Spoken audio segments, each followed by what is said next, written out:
बिस्मिल्लाहिर्रहमानिर्रहीम। आज मोहतरम इमरान खान साहब की जानिब से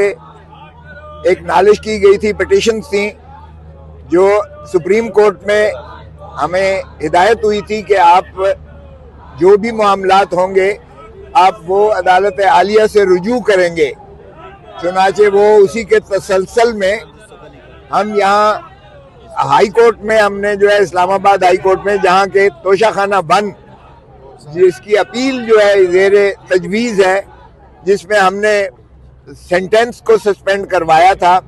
और जिसमें कन्विक्शन की मुअत्तली के लिए हम सुप्रीम कोर्ट में हमने इस्तदा कर रखी है, जो भी वहाँ समाअत के लिए फिक्स हुई थी। तो यहाँ आज समाअत में हमारे दफ्तर ने एज यूजुअल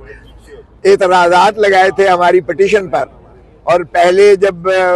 डिवीज़न बेंच जो है इस्लामाबाद हाई कोर्ट की, जब उन्होंने मोहतरम इमरान खान साहब की पिटीशन को टेकअप किया तो उन्होंने मुझसे पूछा, इस्तफसार किया कि क्या एतराज़ात लगे हैं। वो साथ ही उन्होंने ऑफिस के एतराज़ात भी देखना शुरू कर दिए। मैंने कहा जी, इसमें उन्होंने कहा है कि मुसद्दका नकूल जो है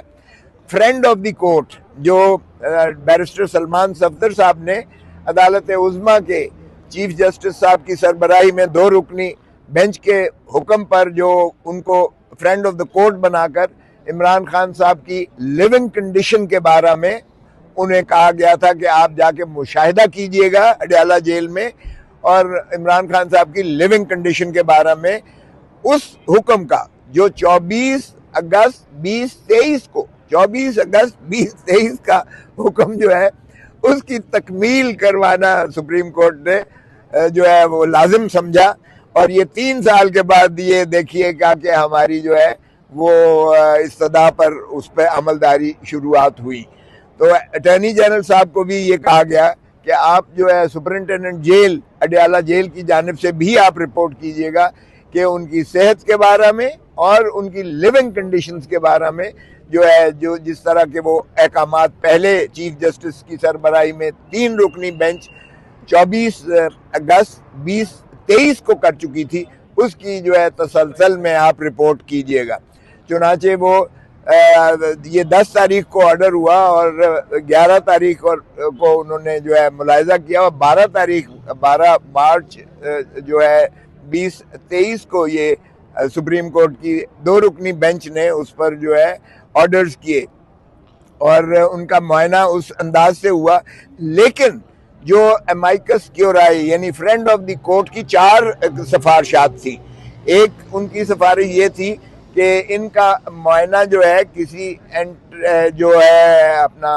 रेटिना स्पेशलिस्ट यानी कोई माहिर इमराज चश्म से जो है इनका मुआयना करवाया जाए, एक बात। और चूंकि पिम्स हॉस्पिटल में माहिर अमराज चश्म रेटिना स्पेशलिस्ट कोई है ही नहीं, जबकि शिफा इंटरनेशनल में वो है ही जो है आंखों का अस्पताल है और जनरल अस्पताल तमाम शोबे हैं, और वहाँ रेटिना स्पेशलिस्ट भी है और बाकी मुकम्मल जो है, चूंकि उन्होंने कहा कि इनकी जो है दांतों की भी तकलीफ है और इनका जो है रेगुलर चेकअप भी जो है वो उसमें भी तसाहल किया जा रहा है। उनकी उम्र के हिसाब से उनका जो है मुआयनाजात बाकायदा रेगुलरली होना चाहिए, ये फ्रेंड ऑफ द कोर्ट ने लिखा था। सो इस की रोशनी में, और दूसरी बात उन्होंने लिखी कि इनके जो अपने ज़ाती मुआलिज हैं, जो शौकत खानम से में हैं, जो डॉक्टर फैसल हैं और डॉक्टर आसिम यूसुफ हैं, उनको साथ मुंसलिक किया जाए। इनके तमाम प्रोसीजर्स के बाद जो भी इनकी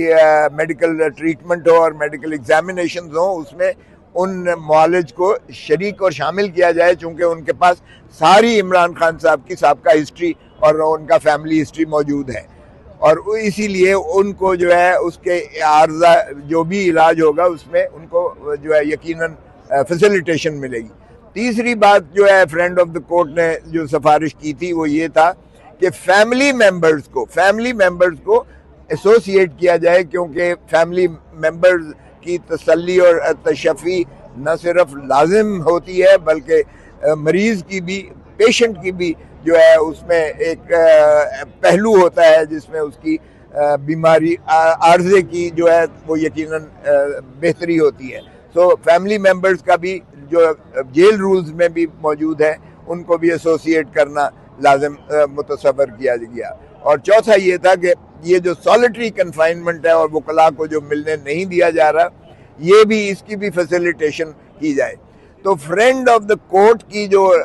रिपोर्ट होती है ये इसी तरह होती है माइकस की, जिस तरह अदालत की अपनी ऑब्जर्वेशन हो, जाती ऑब्जर्वेशन हो। चूंकि अदालत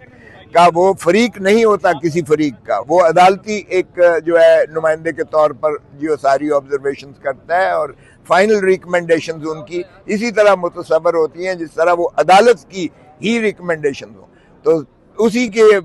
बजाय इसके कि उस पर अमलदारी करती है हुकूमत, उन्होंने उल्टा फिर हमारी एक्सक्लूजन करके फिर उन्होंने अपना ही एक डॉक्टर्स का बोर्ड बनाकर फिर जाती उन्होंने जो है मनपसंद के डॉक्टर्स को भेजकर और इनका जो है मुआयना फिर पिम्स में किया। और हमारे मुआलिज जो इमरान खान साहब के जाती मुआलिज थे उनको भी एक्सक्लूड कर दिया,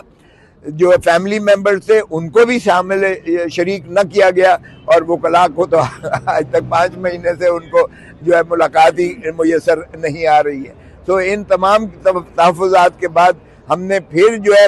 हमने CM दी और सुप्रीम कोर्ट में लगी, जो हमने जाकर चीफ जस्टिस साहब की अदालत में उनसे अर्ज किया कि जनाब हमारी ये शिकायत जो है नालिश जो है सुन लीजिएगा। तो उन्होंने फरमाया कि दफ्तर में आपने हमने एतराज़ात के साथ जो है आपकी दरख्वास्त को किया है वापस, आप देख लीजिएगा, उन एतराज़ात की रोशनी में आप आगे जो है पेशरफ्त कीजिएगा। तो वो एतराज़ात हमने लिए, तो उसमें 2 एतराज़ लगे हुए थे। एक ये कि आपने मुसद्दका नकल जो है एक ये था कि आपके आखिरी पैरा जो कि चीफ जस्टिस साहब के 12 मार्च के जो फैसले में लिखा गया है, आखिरी पैरे में 12 मार्च के चीफ जस्टिस की सरबराही में 2 रुकनी बेंच ने लिखा था कि कोई भी मामला इस तोशाखाना 2 के मुकदमे के बारे में अगर साहिल को यानी इमरान खान पिटिशनर को अगर महसूस होता है तो वो उसकी नालिश जो है वो हाई कोर्ट में जाकर करेंगे जहां उनकी अपील ज़ेर इल्तवा है। एक ये एतराज़ था और दूसरा ये एतराज़ था कि एडवोकेट ऑन रिकॉर्ड के बगैर जो है ये दरख्वास्त की पजीराई नहीं हो सकती है। हालांकि हमने ये लिखा था कि एडवोकेट ऑन रिकॉर्ड अल्लाह को प्यारे हो चुके हैं और हमें चूंकि रसाई इमरान खान साहब के साथ नहीं दी जा रही है, इसलिए हम नया वकालतनामा लेकर एक एडवोकेट ऑन रिकॉर्ड नया जो है वो रखने से कासिर हैं, माने हैं। तो उस वजह से इसलिए खैर उन्होंने कहा कि ठीक है, आप एडवोकेट सुप्रीम कोर्ट हैं, आपकी तरफ से दायर हो चुकी है, लेकिन पहला जो है एतराज़ात की